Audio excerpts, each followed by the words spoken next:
Hi there, I'm Lee Keith and I'm talking to you today about my new album and a bit about the music that I've been making recently.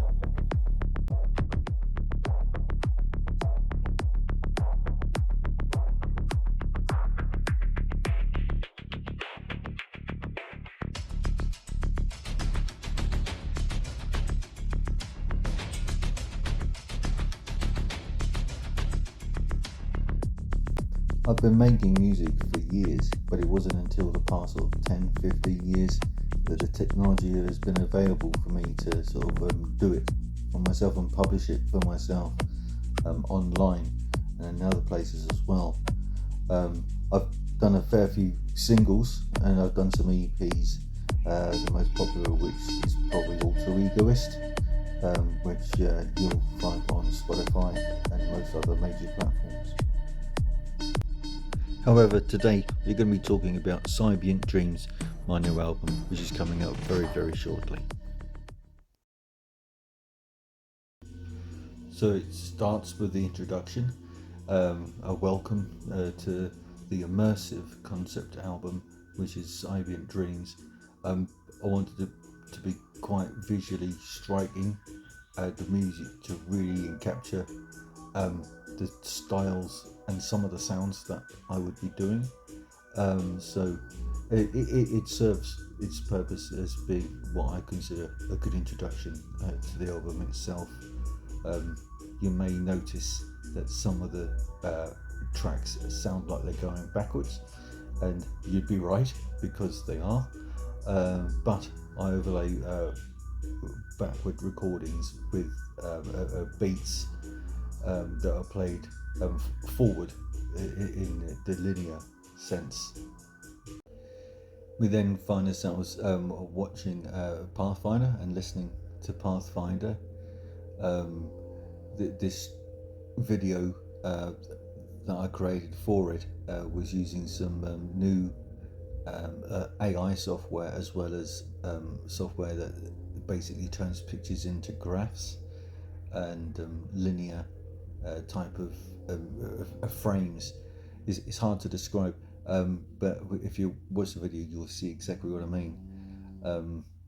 Pathfinder itself will be one of the singles, at least in one of its guises, because I've done a couple of remixes for it, but Pathfinder will be one of the singles that will come from the album.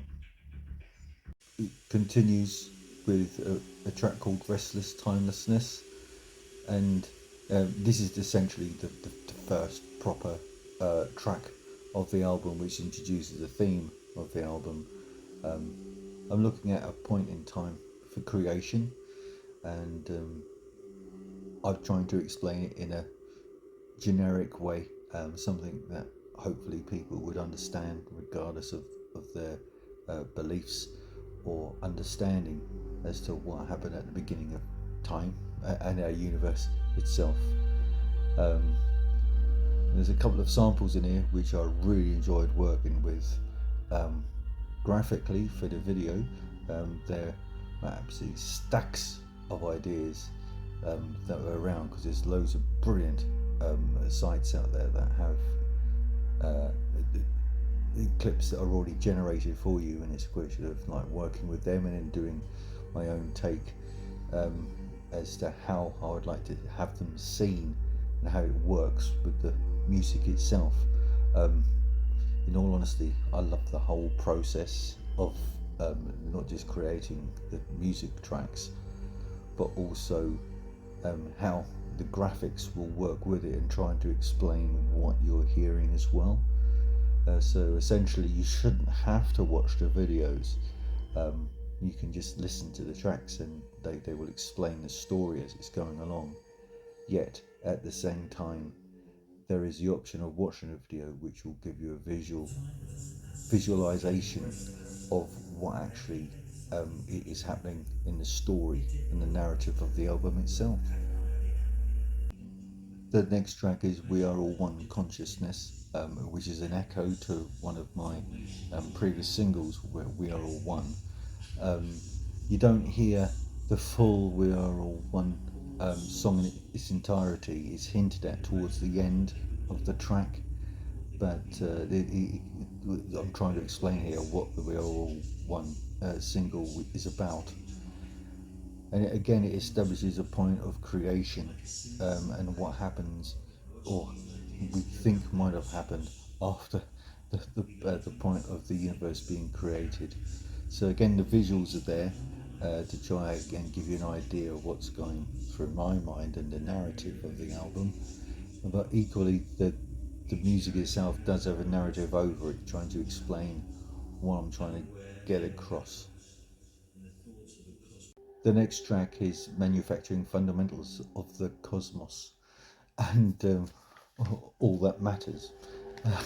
Bit of a long title, I know, but I wanted to do a track that was like indicative of the processes that went on within the universe itself, how it created all matter and the manner of things like atoms and things like that. For those who are fans of Depeche Mode, you might notice that the nature of the track, Manufacturing Fundamentals, is very similar to a project known as Recoil. Alan Wilder left Depeche Mode and he did this project Recoil, and he did quite a few albums with this project. And so the style of the song is influenced by listening to Alan Wilder's Recoil projects. And I'm influenced by a lot of different artists, especially electronic artists. So yeah, that's permeated through into my music as well. Next, we have Awakening to the Dreaming, and there's a huge hint right at the beginning of the track with the didgeridoo, which my wife actually bought me for a birthday present, and I'm alluding here to the dreaming as in the Aboriginal sense of the term, and it's eerily canny to a lot of birth and creation myths, and the music that came about for this track was basically due to a narrative. So there was a piece of music, a sample, which I really liked, and I was going to use it, but when it came to publishing, there was an issue over copyright, and I did everything I could to try and get in contact with the person, but I had to knock the idea on the head and redo the track. So it's done in the same style that I wanted to originally do, which is a bit drum and bass like, but it's its own unique track, and purely original, basically. So even though things don't work out, sometimes they do work out in a better way than you originally planned, and I'm pretty happy with the track Awakening to the Dreaming. The next track that pops up is Dragonfly, one of my personal favourites. It's interesting track. I think the sounds in it try and encapsulate what Dragonfly sounds like when it's flying close to you. I love the bass line, and this is one of those moments which musicians have where you hear something and you think, yeah, that's exactly what I wanted. Originally, the bass was going to be considerably different, and I just thought I'd try something, and happened to drop down the bass by about 12 octaves. It seems a heck of a jump, but I did it and I played it back, and as soon as I heard it, I was like, whoa, yeah, no, that's the sound. And so Dragonfly has got a real sound that I really enjoyed creating, and that also will probably be a single from the album as well. That's the plan at the moment anyway.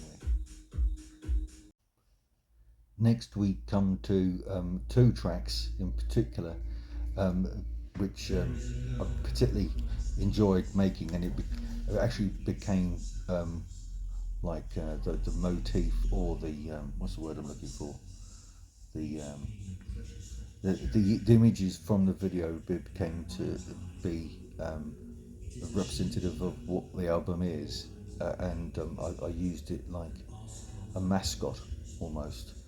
Um, I'm having to look at the sheet of paper because it's got quite a long title. So it's The Girl Who Cried Rubies and Sapphires, and that merges into another track called Anagogic Mystics and Oblates at the Temple of Timelessness, dedicated to the cosmic consciousness. Snappy little titles, I know. But there's a real story behind these two tracks. So The Girl Who Cried Rubies and Sapphires, she's based on many tales of children who have been subjected to things which aren't very pleasant, and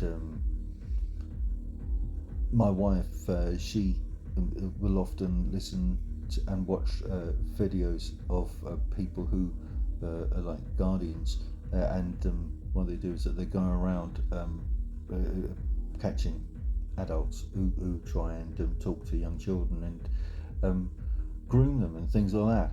And these people are eventually caught, and it played around a lot in my subconscious.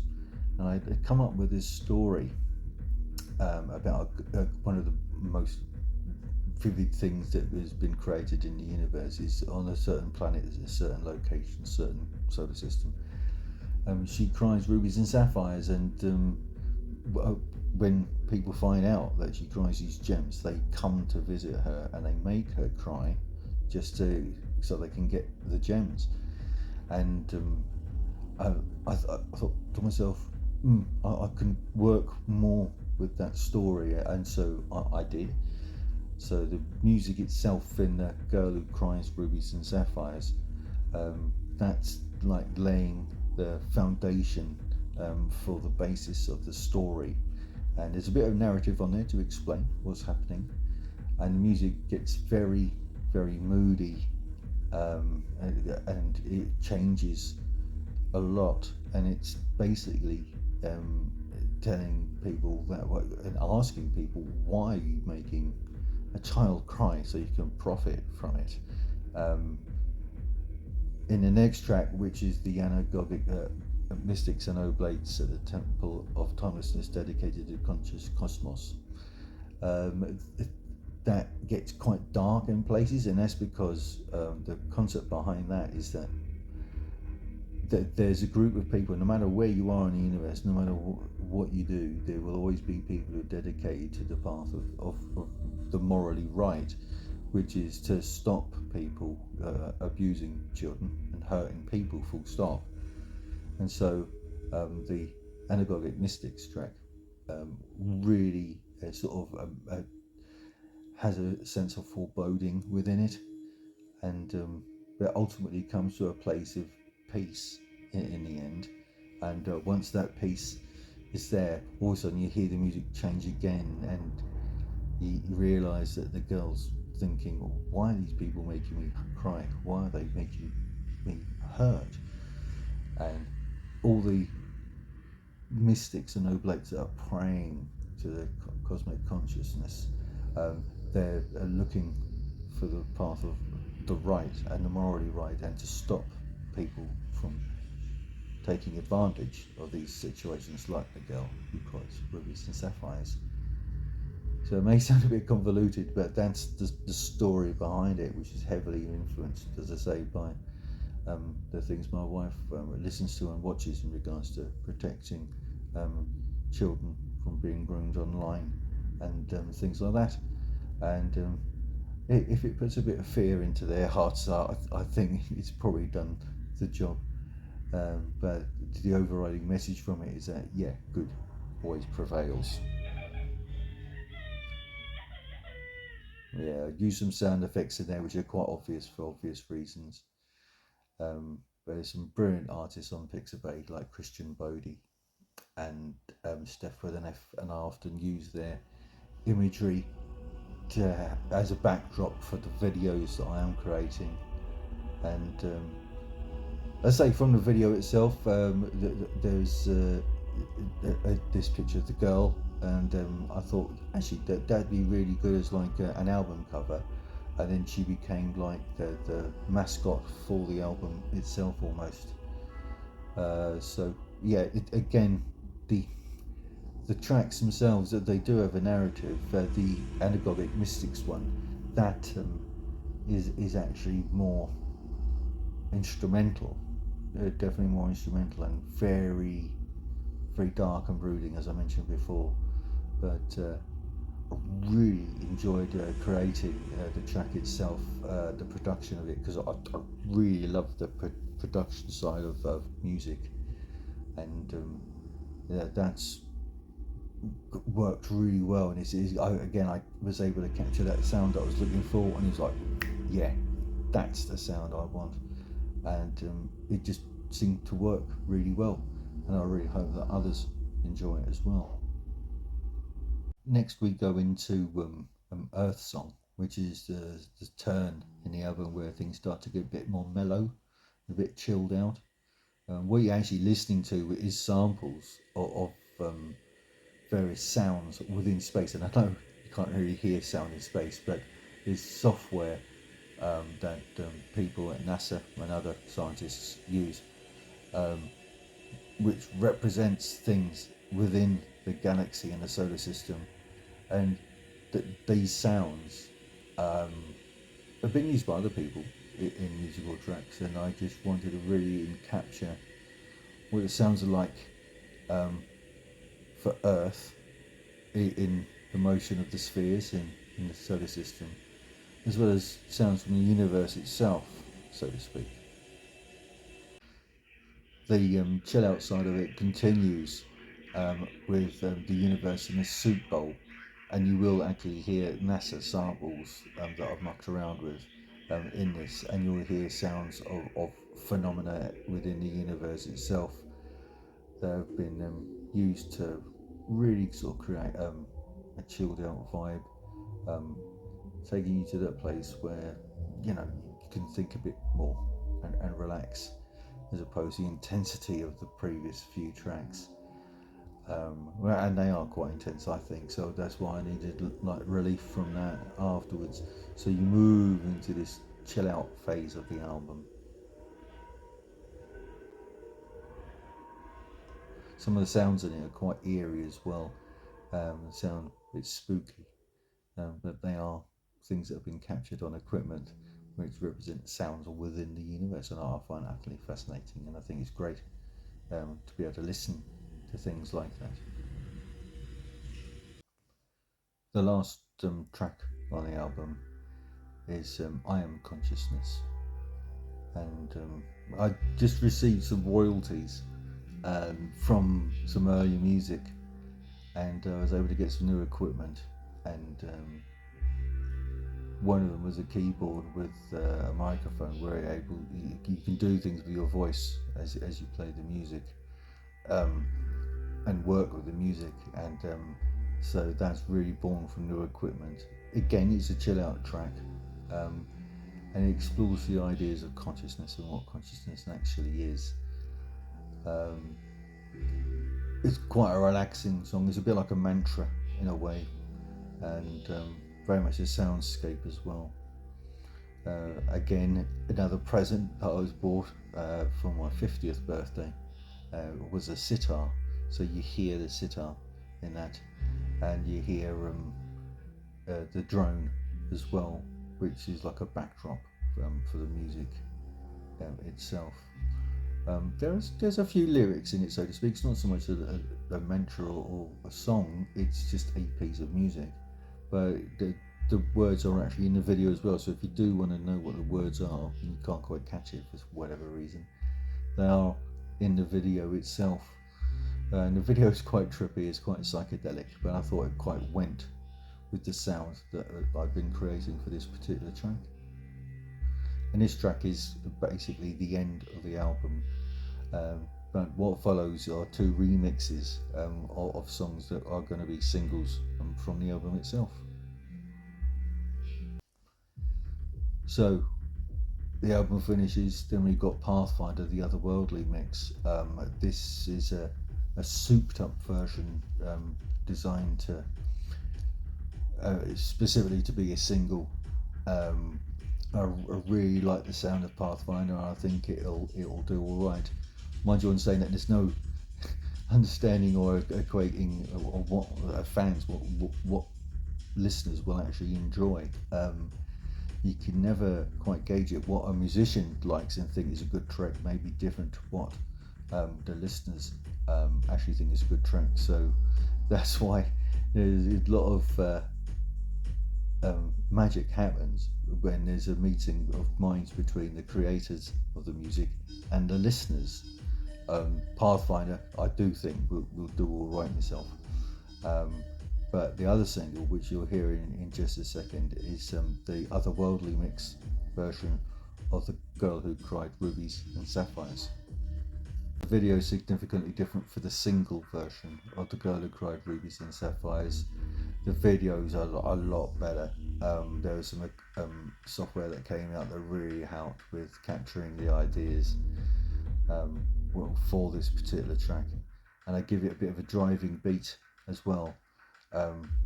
Talked before about my influences, and very much a fan of Björk, Johnsy, Robin, and Röyksopp, Depeche Mode, as I've mentioned, and this track is when you listen to it, you'll hear those influences come through into the music that I've been creating for this album.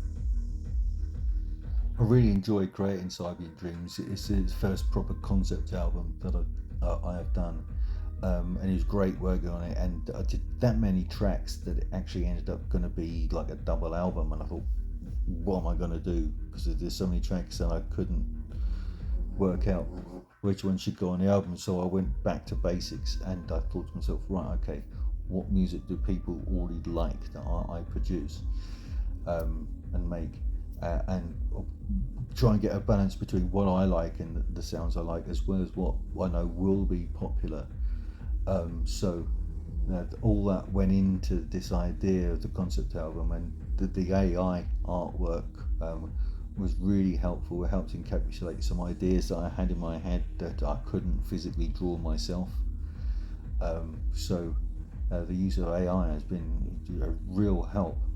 I'm very much keen on particular artists, as I've mentioned before, and the girl who cries Rubies and Sapphires, she sort of encapsulates the message of the album, and the theme of the album, which is, don't profit from suffering, don't profit from someone suffering, do the right thing. And it's an exploration of a universe where they're very conscious that the right thing needs to happen, and that's the main driving message throughout the album itself. Again, I can talk for hours about how much I actually enjoy the production process, and there's various pieces of equipment and software that I have that are particularly good. It turns out that one of the pieces of software that I use for doing the videos is actually a really good audio mixing piece of software as well. It's very intuitive, and I really enjoy using this particular software for doing the videos, and I tend to come back to it. But I'll try all means and new things to try and get a new side and new creativity going in the videos. With the music itself, I muck around and do all sorts. Sometimes I will play a record backwards at the same time as being played forwards, and then put a drum beat underneath it and things like that. And sometimes I'm doing a track and I just happen to mute one of the tracks itself on the song itself, and all of a sudden you think, hang on, that actually sounds better without that. So sometimes less is more.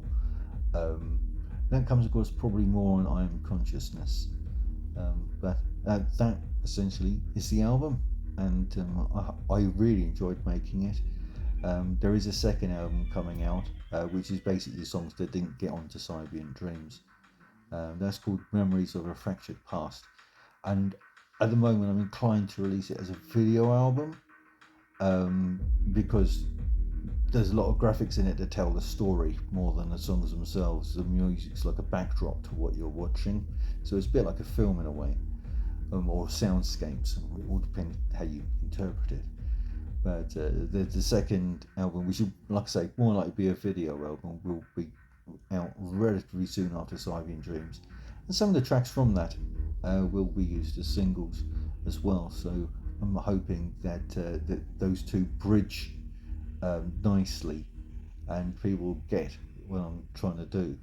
In short, but I really hope that you enjoy it, because I really enjoyed making it, and I hope it makes you think as well.